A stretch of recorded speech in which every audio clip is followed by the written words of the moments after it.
This is SpaceTime Series 28, Episode 134, for broadcast on the 14th of November 2025. Coming up on SpaceTime, have astronomers finally seen the universe's first stars? Discovering hidden secrets about our moon and the asteroid Vesta. And Europe's Euclid spacecraft peers deep into a stellar nursery full of baby stars. All that and more coming up on SpaceTime. Welcome to SpaceTime with Stuart Gary.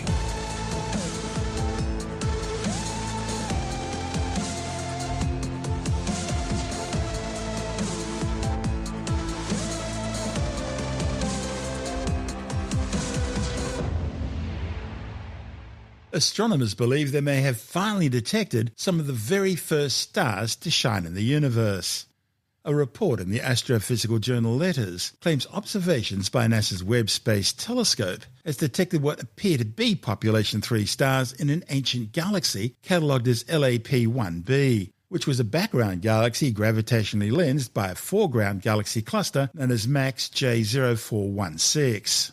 Population 3 stars were the very first stars to form in the universe, ending the cosmic dark ages and triggering the epoch of reionisation.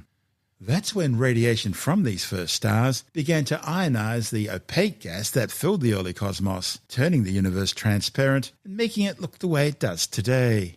These population 3 stars were extremely luminous, massive blue stars, composed almost entirely of nothing but pure hydrogen and helium, with maybe trace amounts of lithium thrown in. The stars were made out of only these elements because they were the only elements created in the Big Bang 13.8 billion years ago. See, all the other elements in the universe were manufactured through nuclear fusion processes during the lives and deaths of these first stars. The new Webb observations suggest that these population 3 stars were formed around 200 million years after the Big Bang. Now, big hot stars live fast and die young. They're the James Deans of the astrophysical world. And because they live fast and die young, they're extremely rare. One of the holy grails behind the development of the Webb Space Telescope was the possibility of getting a glimpse of the faint light shining from these distant, most ancient of all stars. Previous detections of population 3 star candidates have always been ruled out because they didn't meet the primary theoretical predictions of what their formation and properties should look like. See, in order to be a population 3 star, it would need to have been formed in small clusters of dark matter halos. It would need to be extremely massive, and it would need to have virtually no metallicity. Astronomers regard all elements other than the hydrogen and helium made in the Big Bang as metals. And the stars in LAP-1b appear to meet all these requirements. The population 3 stellar system was detected in a dark matter halo with a group around 50 million solar masses. And the stars themselves each appear to be quite massive, ranging from 10 to 1,000 times the mass of our Sun. Also, they were clustered together in small groups, totaling a few thousand solar masses. And finally, their spectral signatures suggest that the gas surrounding LAP-1b is of extremely low metallicity. It's not quite case closed yet, but the results are incredibly tantalizing. This is SpaceTime. Still to come, discovering hidden secrets about our moon and the asteroid Vesta. And Euclid peers deep into a stellar nursery full of baby stars. All that and more still to come on SpaceTime.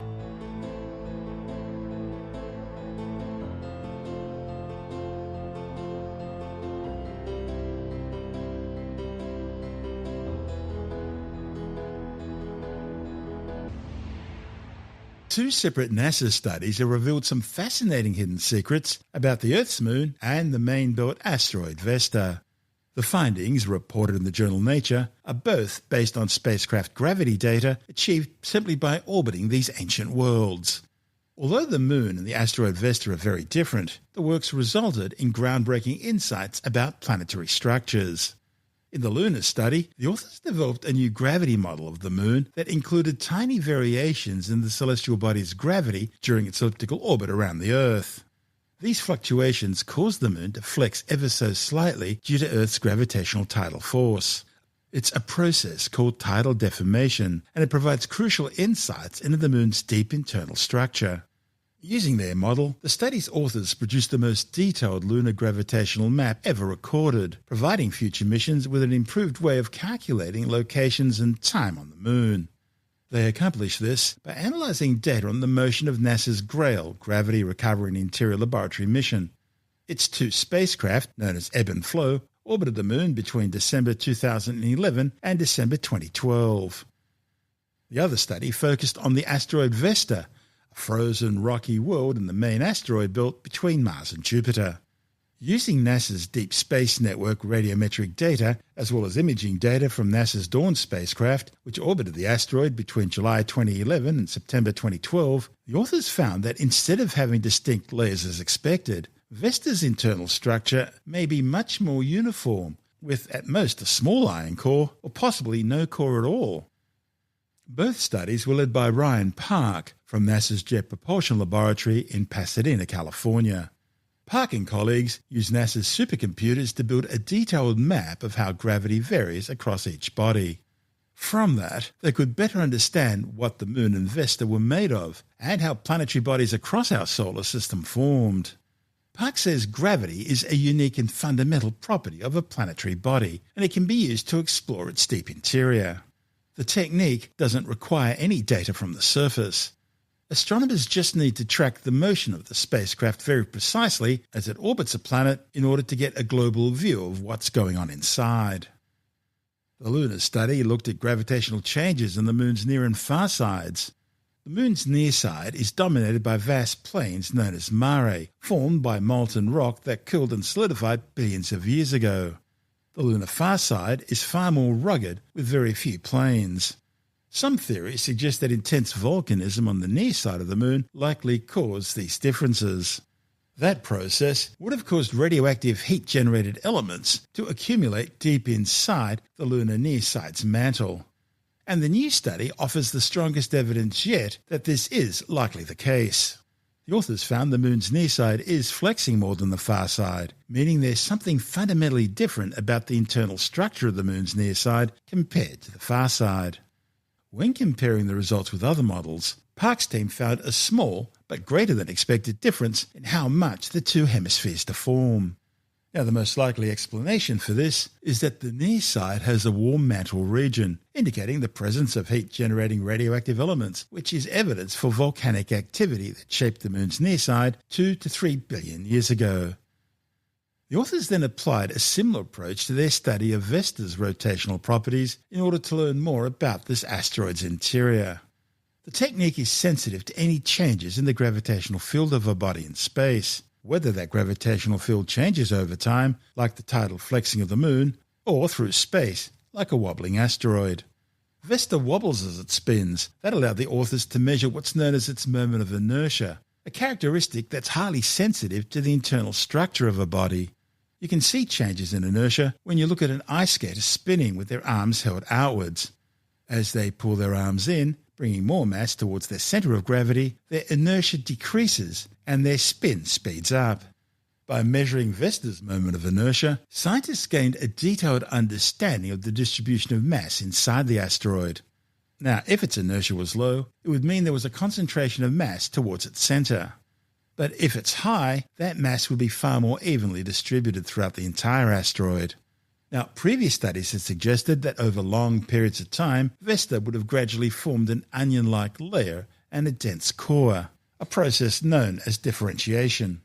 But the new inertia measurements suggest instead that Vesta is far more homogeneous, with its mass distributed evenly throughout, and only a small core of dense material, if any, at its centre. Gravity slowly pulls the heaviest elements towards a planet's core over time. That's how the Earth ended up with a dense core of liquid iron. And while Vesta had long been considered a differentiated asteroid, a more homogeneous structure suggested it may not have fully formed layers, or it may have simply formed out of debris from another planetary body following a massive impact. In 2016, Park used the same data types as the Vesta study to focus on Dawn's second target, the dwarf planet Ceres, and the results there did suggest a partially differentiated interior. Park and colleagues more recently applied the same technique to Jupiter's volcanic moon Io, using data gathered by NASA's Juno and Galileo spacecraft during their flybys of the Jovian satellite, as well as from ground-based observations. By measuring how Io's gravity changes as it orbits Jupiter, which exerts a powerful gravitational tidal force, they revealed that this volcanic moon is unlikely to possess a global magma ocean. This is SpaceTime. Still to come, the European Space Agency's Euclid Space Telescope peers deep inside a stellar nursery full of baby stars. And later in the science report, claims a natural sweetener derived from the stevia plant could help improve hair loss treatment. All that and more still to come on SpaceTime.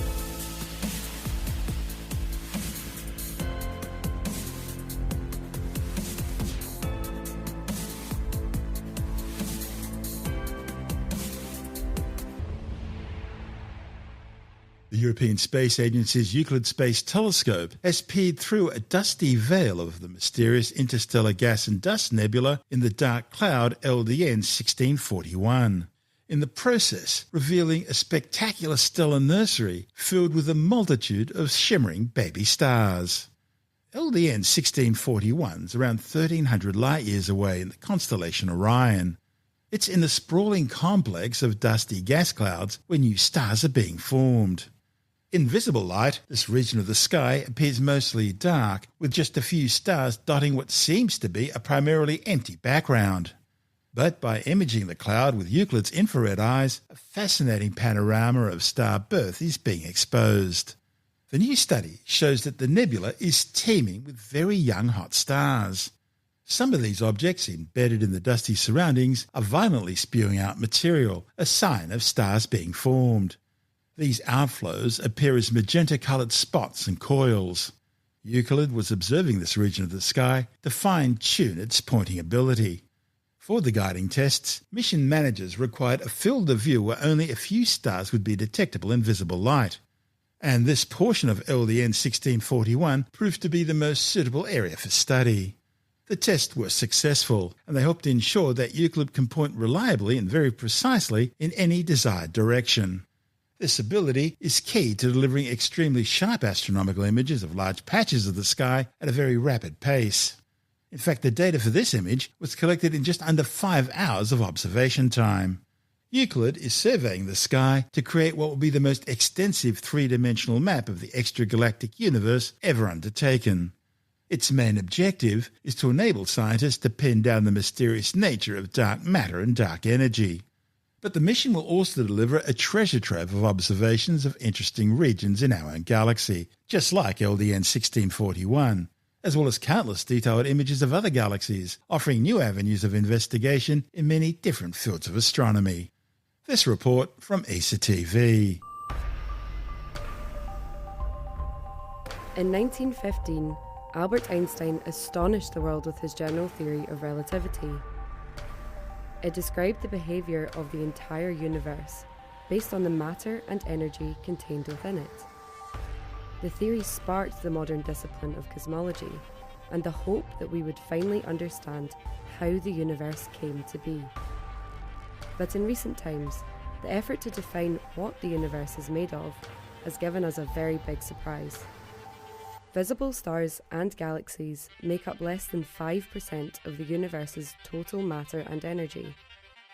Beneath this visible layer is a mysterious celestial realm, consisting of shadowy particles and unknown energy fields. For decades, astronomers have puzzled at their nature, calling these elusive substances dark matter and dark energy. ESA's Euclid mission will go in search of the answer to the fundamental question: what is the universe made of? A European-designed mission, Euclid is built and operated by ESA, with contributions from the International Euclid Consortium and NASA. ESA selected Thales Alenia Space to lead on building Euclid, with Airbus Defence and Space providing the telescope and payload module. The telescope and scientific instruments form the heart of the mission. Together, they will observe billions of galaxies over more than 1/3 of the sky. Producing record quantities of data, Euclid will enable scientists to draw a precise map of the universe across space and time. This will allow researchers to investigate the effects of dark matter and dark energy on the apparent shape of galaxies and on their motion and distribution over immense distances.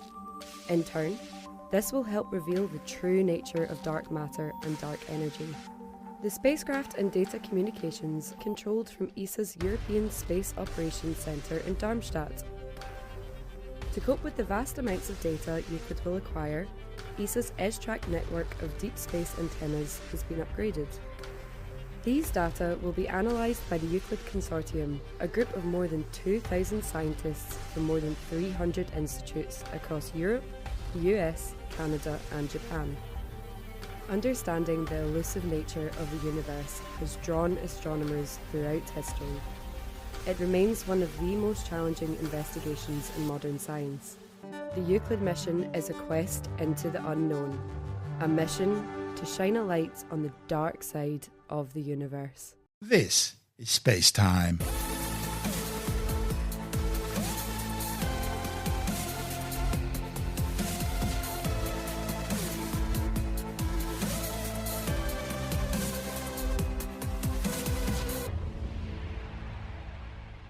And time now to take another brief look at some of the other stories making news in science this week with a science report. A new study has found a link between a person's IQ at the age of 18 and their risk of developing alcohol use disorder. A report in the Journal of the American Medical Association looked at around 600,000 people from the Swedish Military Conscription Register, which includes an IQ assessment, and then followed up with these people over an average of more than 60 years. Using a technique called Mendelian randomization, which uses genetics to allow scientists to determine whether one thing causes another rather than them simply being linked, the authors found a causal association between lower cognitive performance and the risk of alcohol use disorder, whereas the inverse was found for people with higher IQs. Scientists have developed a new type of bamboo-based plastic which they claim is strong enough to be used for industrial purposes but still able to biodegrade in the soil within 50 days. The research, reported in the journal Nature Communications, claims the product was able to match or outperform traditional plastics when it came to shapeability, mechanical stability and withstanding temperatures. The authors say organic-based plastics like these are often unable to handle tough conditions, making them unsuitable for areas such as infrastructure. But their plastic is made by breaking down bamboo cellulose using an alcohol solvent and then modifying the cellulose as a tough plastic material. A new study has shown that stavinicide, a natural sweetener derived from the stavina plant, could help improve hair loss treatments. The findings, reported in the journal Advanced Hair Care Materials, are based on research with alopecia subjects. The authors gave subjects a dissolving patch formulation of stavicide combined with minoxidil, a hair loss treatment that's approved but dissolves and absorbs into the skin very poorly. The authors found the patch helped effectively promote hair follicles to grow new hair, and they say this could be a promising step towards more effective treatments for baldness. Well, it seems flat earthers are at it again. This time, they claim to have direct evidence from NASA's own files that the Earth is flat and that the agency's been hiding the truth from the American people all along.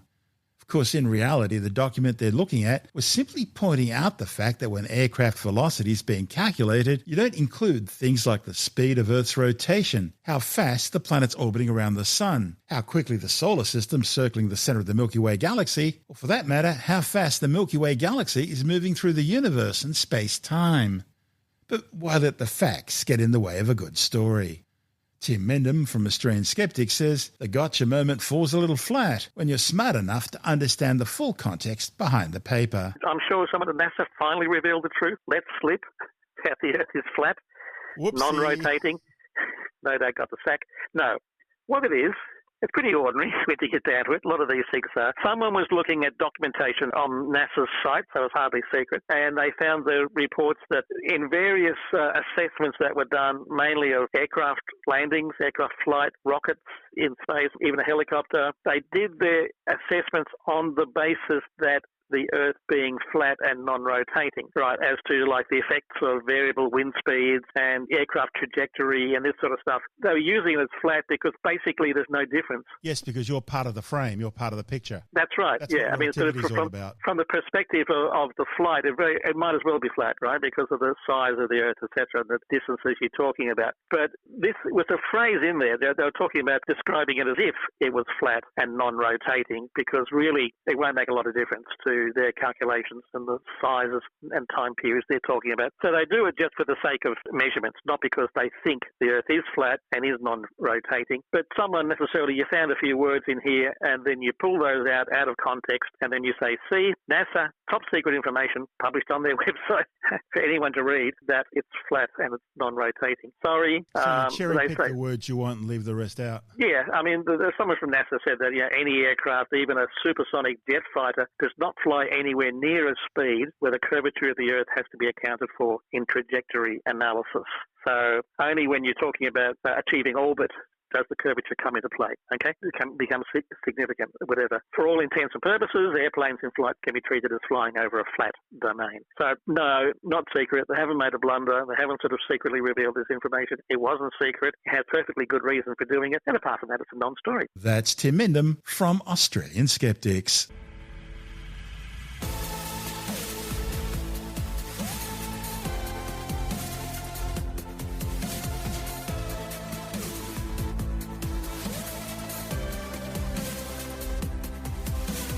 And that's the show for now.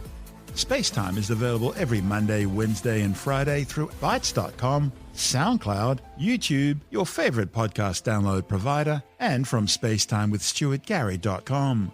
SpaceTime's also broadcast through the National Science Foundation on Science Zone Radio and on both iHeartRadio and TuneIn Radio.